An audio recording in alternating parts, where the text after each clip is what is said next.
Balloons taking flight to honor the life of a woman lost to domestic violence.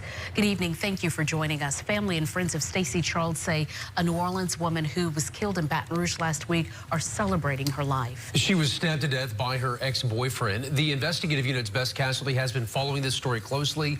She reports tonight from Gretna, where that memorial took place, and has new information on the circumstances that led up to her murder. Michael, Sylvia, we're here in Gretna, which is near Charles's hometown of Harvey. There were dozens of people, they're still lingering here behind me, that came to celebrate her life, releasing purple balloons in her honor. The WBRZ Investigative Unit has obtained more documents showing the rocky relationship history that led to 2 deaths. According to Baton Rouge Police, 28-year-old Steven Heinrich stabbed 23-year-old Stasy Charles to death before crashing his car and setting himself on fire. Court documents show Charles had tried to protect herself from Heinrich multiple times before her death. In a protective order request filed in October in family court, Charles says Heinrich was physically abusive, having checked these boxes, saying he punched, shoved, and threatened her life with a weapon. However, in her written description of the abuse, she does not mention violence, instead stating he was relentlessly harassing and stalking her and her family through social media. He created like any dating site, any type of thing. This man would create a page for my daughter. It's behavior that Dominique Ramkaran and her family know well. Everything that he did to my daughter, he was doing to the same girl. Ramkaran lives in New York, where Heinrich is from. She says he harassed and stalked her daughter for months before he met Charles.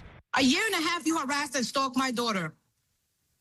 A year and a half, you have tortured us. In fact, it got so bad it led Ramkaran to file a civil suit against Heinrich when she says the police wouldn't take it seriously. According to her, he had been arrested in New York for violating a protective order several times. The system failed both of these young ladies. In Baton Rouge, Heinrich was never served with that initial protective order by Charles because officers couldn't find him. The matter was ultimately dismissed because Charles didn't show up to court.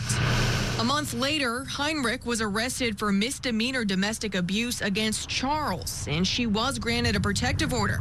He was issued a $2,500 bond by Commissioner Keena Kimball, and a week later stabbed Charles to death. Ramkaran says her death could have been prevented. So how does a man that has a flipping assault, like a harassment, has probation, have warrants, were able to slip through the system, get a $2,500 bail, and was able to go back to the same young lady that he harassed and kill her? District Attorney Hiller Moore is currently out of the country and said he did not want to comment on this case until he has all the facts, which he assures me his office is working to get. What we do know is when Heinrich went in front of Commissioner Kimball for his domestic abuse charge, the DA's office did let her know that he had been previously arrested for violating a protective order as well as a criminal mischief charge, both out of the state of New York. In terms of those protective orders that Baton Rouge Police says that they found and that we know exist in New York, it's not sure why the DA's office did not have that information at the time.